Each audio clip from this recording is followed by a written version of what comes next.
Alright, let's do the next one. 4 exponent to what power equals 1 over 64. Okay, so again, same thing over and over again. We got to try and get these written with a base that's the same. So 4 to the x equals 1 over 4 cubed. But I can't stop there because this is in the denominator. So we learned in the last unit that if you want to move it up, you just change the sign of the exponent. So that's 4 to the negative 3. Now because the bases are the same, the exponents must also be equal. So we get x equals negative 3, so the answer is just negative 3. This is called a reciprocal power of 4 because 4 to what power is 64? That's 3, but because it's in the denominator, it's a reciprocal power. Reciprocal powers are always negative because you have to move them from down below up to the top. Just a fun fact, nothing you need to have memorized. Okay, 1/5 to what power is 25? Okay, so first thing I'm going to do is I'm going to get this and write it as 5 to the negative 1, right? Because there's a 1 there and I'm just moving it up.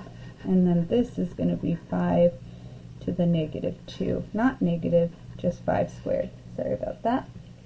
Okay, so then I do the power to the power, so that's 5 to the negative x equals 5 squared. Because the bases are the same, the exponents must also be equal. So I'm just getting the x by itself. So my answer is negative 2. Okay, moving on, we have this guy right here. 81 to what power equals 1/3. So this is your clue right here. You could actually use a base of 9, but that would be really intense. So I'm going to change this to 3 to the negative 1, and then you can use your calculator to figure that this is 3 to the 4th power. Okay, again, power to a power, you multiply. 3 to the 4x equals 3 to the negative 1. And then because the bases are the same, the exponents must also be equal. Divide by 4, x. Whoops, I'm not going to put that. You get negative 1/4. Pretty cool. Alright, let's do this guy right here. 2 to what power equals negative 4. And you're like, So this is where I'm just going to pause for a second and talk about logarithms just a little tiny bit, a little bit more, and give you some background. Okay, so we know that 2 to the 0 power is 1. And we know that 2 to the first power is 2, 2 to the second power is 4, 2 to the third power is 8. Okay, so all of these right now are positive numbers, right? But this is saying 2 to some power is a negative number. So let's look into our negative. 2 to the negative 1 is the same thing as 1 over 2 to the first power, which is 1/2. Okay?